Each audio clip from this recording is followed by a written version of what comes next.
Hello everyone, welcome back to latent academy. अगर आप BEd, BSc, BEd, CTET, या फिर एसटेट या किसी भी टीचिंग एग्ज़ाम्स की तैयारी कर रहे हो तो आज का टॉपिक आपके लिए बहुत ही इम्पॉर्टेंट है। आज हम बात करेंगे व्यक्तिगत और सामाजिक परिवर्तन के लिए शिक्षा के बारे में और समझेंगे कि जे कृष्णमूर्ति इस विषय को किस तरह देखते हैं। तो दोस्तों, एग्ज़ाम में ये क्वेश्चन आपको 5 से 10 मार्क्स का आने वाला है। अगर आप आज की वीडियो ध्यान से देख लेंगे तो ये टॉपिक हमेशा के लिए आपका क्लियर हो जाएगा। सबसे पहले एक सिंपल सा सवाल, अगर मैं आपसे पूछूं कि शिक्षा का असली उद्देश्य क्या होता है तो आप बता सकते हो? बहुत से लोग कहेंगे अच्छी जॉब पाना, कमाई करना, डिग्री लेना, ये सारे उनके लिए एक अच्छी शिक्षा का स्कोप हो सकता है। लेकिन जे कृष्णमूर्ति कहते थे कि ये शिक्षा का सिर्फ एक छोटा सा हिस्सा है। उनके हिसाब से असली शिक्षा वो है जो इंसान को खुद को समझाने में मदद करे और उसे एक बेहतर इंसान बनाए। यानी सिर्फ किताबों का ज्ञान नहीं बल्कि जीवन को समझना भी एक असली एजुकेशन है। ठीक है, अब हम देखते हैं कि जे कृष्णमूर्ति ने क्या क्या कहा। शिक्षा केवल ज्ञान प्राप्त करना या परीक्षा में अच्छे अंक लाने का माध्यम नहीं है, बल्कि यह व्यक्ति और समाज दोनों के समग्र विकास का साधन है।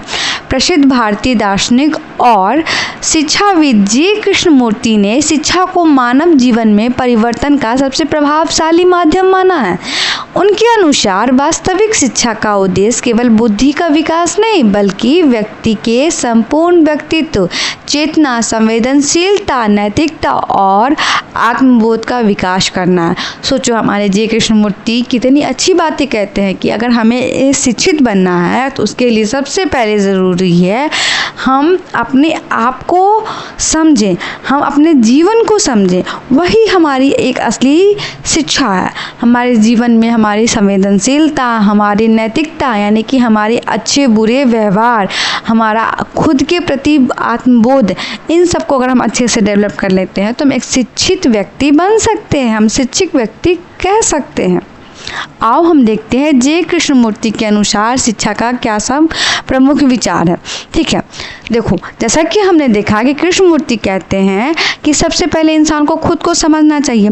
सोचिए, हम दूसरों की गलतियां बहुत जल्दी देख लेते हैं लेकिन अपनी कमियों को देख पाना कितना मुश्किल लगता है। ठीक है, अब हम उन्हीं के बारे में बात करते हैं। उन्होंने क्या कहा, आत्मज्ञान का विकास। अगर हम अपने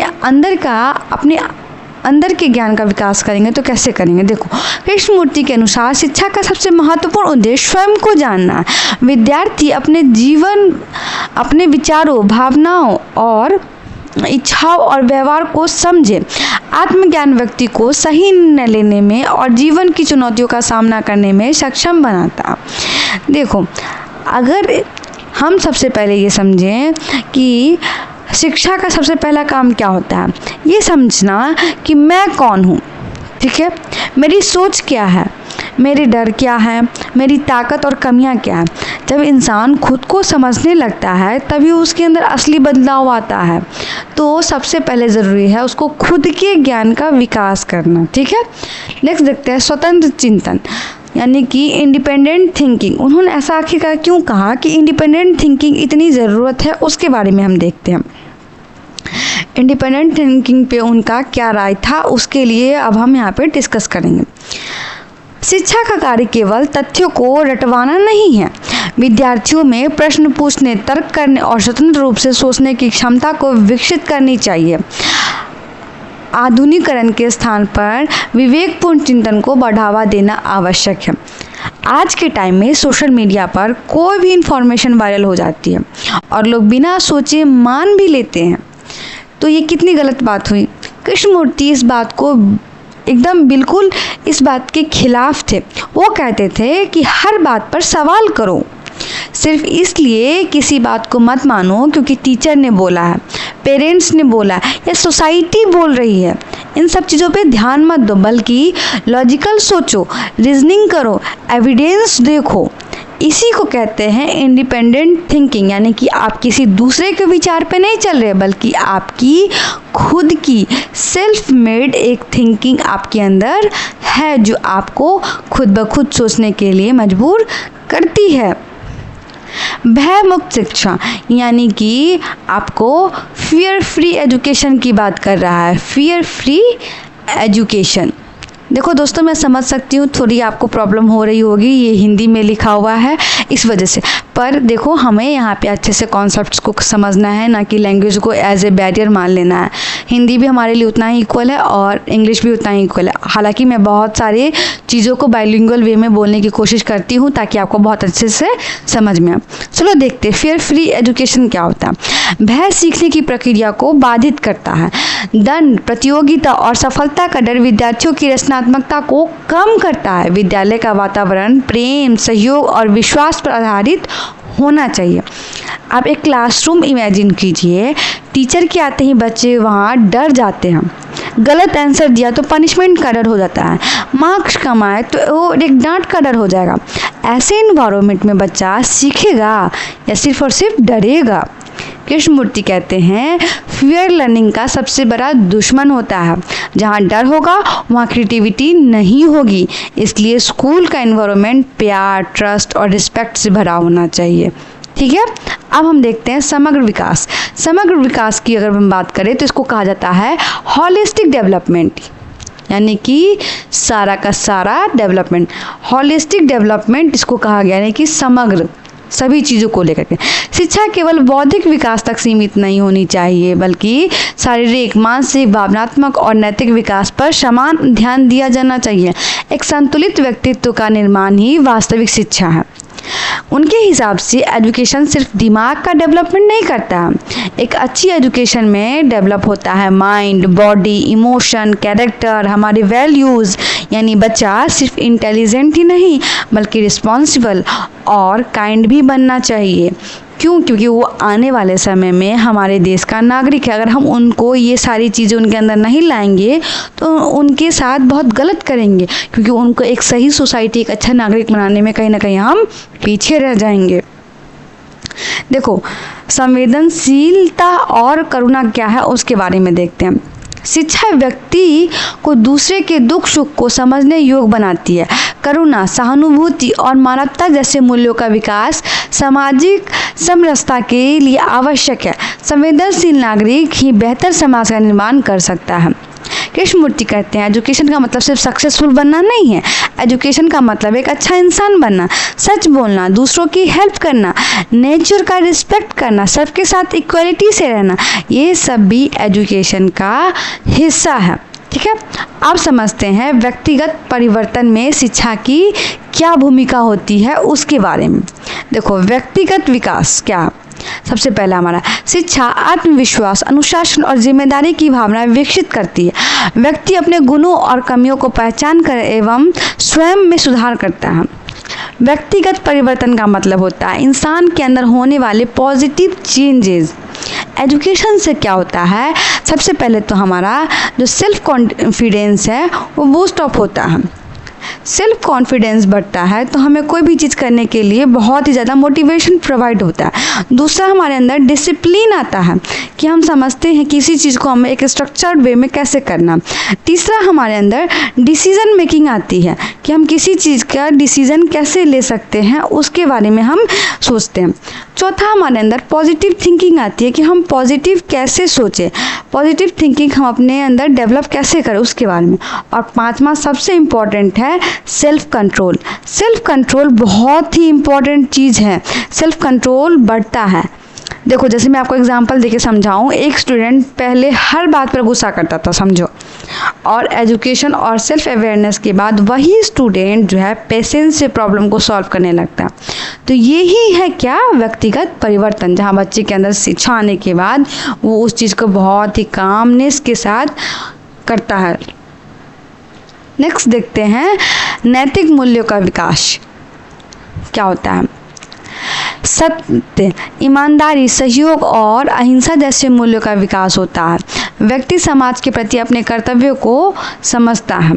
अब मान लीजिए सोसाइटी में जातिवाद, जेंडर डिस्क्रिमिनेशन है, दहेज प्रथा है, अंधविश्वास है, क्या सिर्फ लॉ बना देने से ये सब खत्म हो जाएगा?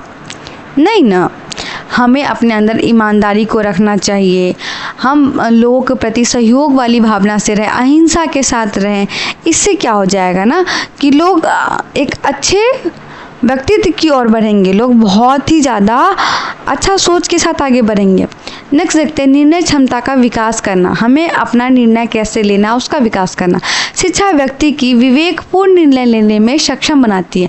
शिक्षा से आप सही गलत की परख को जान लेते हैं, सही क्या है गलत क्या है, साथ ही सही और गलत में अंतर करना सीख लेते हैं। इससे क्या होता है, आपका निर्णय जो होता है वो सही और सुदृढ़ होता है। नेक्स्ट देखते हैं मानसिक स्वतंत्रता। उसके अंदर सेल्फ थिंकिंग की जो है डिमांड वो अपने आप आ जाती है।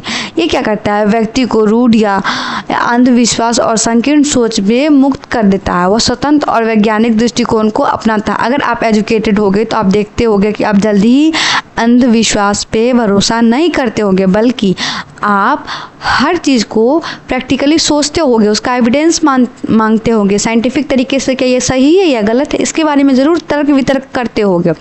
नेक्स्ट देखते हैं आत्मविश्वास और आत्मनिर्भरता। अगर शिक्षा व्यक्ति को अपने पैरों पर खड़ा होने के योग या क्षमता प्रदान करती है तो जीवन की चुनौतियों को साहसपूर्वक सामना कर सकता है। अगर कोई बच्चा जो है नॉर्मल सा पढ़ लिख करके कल को IAS बन जाएगा तो क्या आपको नहीं लगता है कि वो अपना तो चेंजेस करेगा ही करेगा, साथ ही सोसाइटी को भी चेंज करेगा, एक नया पॉइंट ऑफ व्यू बना करके देगा। तो ये कितना इम्पोर्टेंट चीज़ है एक दृष्टिकोण से देखा जाए तो। और सामाजिक परिवर्तन में शिक्षा की भूमिका क्या है उसके बारे में देखते हैं। सामाजिक समानता की स्थापना। शिक्षा जाति, धर्म, लिंग और वर्ग के आधार पर होने वाले भेदभाव को कम करती है, सभी को समान अवसर प्रदान करने में सहायता करती है। साथ ही साथ ये क्या करती है, हमें ये समझाती है कि हम अपने सोसाइटी को कैसे बदलें, कैसे चेंज करें, हम सबको एक जैसे कैसे मानें। ठीक है, हम ना लड़की लड़कों में भेद करें, साथ ही ना कोई छोटा बड़ा में भेद करें, ना कोई जाति धर्म में भेद करें। इन सब चीज़ों के लिए वो हमें स्ट्रॉन्ग करती है। लोकतांत्रिक मूल्यों का विकास उसके बारे में देखते हैं। मैं आपको एक और चीज़ आपको बहुत ही छोटे पॉइंट ऑफ व्यू टर्म से समझा देती हूँ।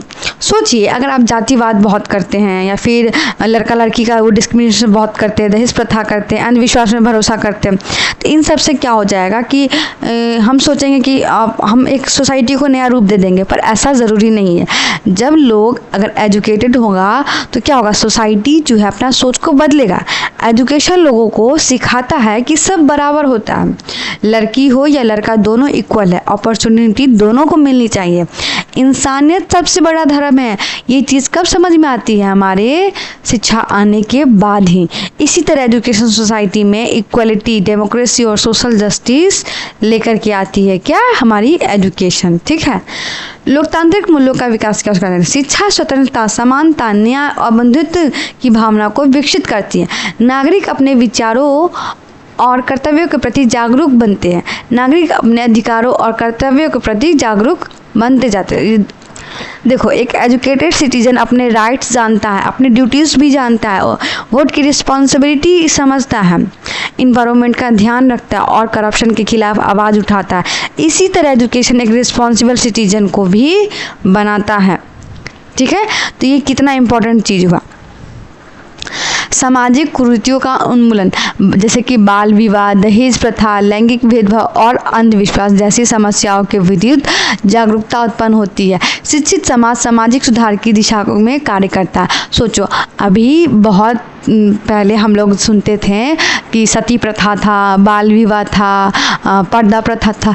ये सारी चीज़ें क्यों थी? क्योंकि उस वक्त में हमारी सोसाइटी बहुत ही कम एजुकेटेड थी, तो बाल विवाह को अच्छा मानती थी, वो सती प्रथा को अच्छा मानती थी। लेकिन जब हमारे सोसाइटी के अंदर एजुकेशन आया, लोगों का अपना अलग अलग विचार उत्पन्न हुआ, वहाँ क्या हुआ, हमें समझ में आने लगा कि नहीं, सती प्रथा गलत है। सोचो, किसी इंसान को अब जिंदा जला दोगे, कितनी गलत बात है, उसको कितना पेन फील हो रहा होगा, जिसका तो अभी पूरा जीवन बचा हुआ था। लेकिन वो एक सती प्रथा, एक महज कुरीति वाले कह सकते हैं बहुत सारी कुरीतियों को फॉलो करते हुए चीज़ों आ रही थी, उसकी आग में झुलस जाती है। कितनी गलत चीज़ है ये बाल विवाह। छोटे छोटे बच्चे को बिना ज्ञान के शादी विवाह कर देना, जहाँ उनको ना कोई घर का समझ है ना कोई परिवार का समझ हो, उनको कितना मुश्किल फेस करना पड़ता होगा इन सब चीज़ों को। तो चेंजेस कहाँ से आए? हमारे एजुकेशन सिस्टम को ही बिल्डअप होने से, किसी समाज किसी सोसाइटी में एजुकेशन के आने से ही शांति और सद्भावना का निर्माण। शिक्षा आपसी सम्मान, सहिष्णुता और सहयोग की भावना को बढ़ावा देती है। इससे समाज में शांति और एकता स्थापित होती है। देखो इसमें क्या होता है ना कि आदमी को अच्छे से शांति, सद्भावना, इन सब का निर्माण करने का मौका मिलता है। क्यों? क्योंकि जब शिक्षित लोग होंगे तो शिक्षित लोग सुनना ज़्यादा पसंद करेंगे, ना कि ज़्यादा बोलना पसंद करेंगे। वो चीज़ों को गहराई से समझेंगे, परेशानियों को समझेंगे। इसलिए शांति और सद्भावना का निर्माण भी एक बहुत अहम भूमिका निभाता है जब हमारे समाज में शिक्षा अगर आता है तो। आओ हम पूरी बातों का निष्कर्ष निकालते हैं कि निष्कर्ष क्या। जे कृष्णमूर्ति के अनुसार शिक्षा का वास्तविक उद्देश्य केवल रोजगार प्राप्त करना नहीं है, बल्कि एक जागरूक, संवेदनशील, स्वतंत्र और नैतिक व्यक्ति का निर्माण करना है। जब व्यक्ति के भीतर आत्मज्ञान, स्वतंत्र चिंतन, करुणा और जिम्मेदारी का विकास होता है तब वह स्वयं में सकारात्मक परिवर्तन लाता है। ऐसे व्यक्तियों से मिलकर ही एक न्यायपूर्ण, शांतिपूर्ण और प्रगतिशील समाज का निर्माण होता है। इसलिए शिक्षा व्यक्तिगत एवं सामाजिक परिवर्तन का सबसे शक्तिशाली साधन है। तो दोस्तों, अगर एक लाइन में जे कृष्णमूर्ति की एजुकेशन फिलॉसफी को हम समझे तो उनका मानना था कि एजुकेशन का असली उद्देश्य सिर्फ कैरियर बनाना नहीं, बल्कि एक जागरूक, सोचने वाला, नैतिक, दयालु, जिम्मेदार इंसान बनाना है। जब हर व्यक्ति खुद को समझने लगेगा तभी समाज बदलेगा, और जब समाज बदलेगा तभी हमारा देश का असली विकास होगा। इसीलिए कहते हैं व्यक्तिगत परिवर्तन से ही सामाजिक परिवर्तन का जन्म होता है। अगर आज की वीडियो आपको हेल्पफुल लगी हो तो वीडियो को लाइक करिए, शेयर करिए और लेटेंट एकेडमी को सब्सक्राइब करना बिल्कुल मत भूलिए। मिलते हैं अगले एजुकेशनल वीडियो में, तब तक के लिए थैंक यू सो मच। जय हिंद, जय भारत।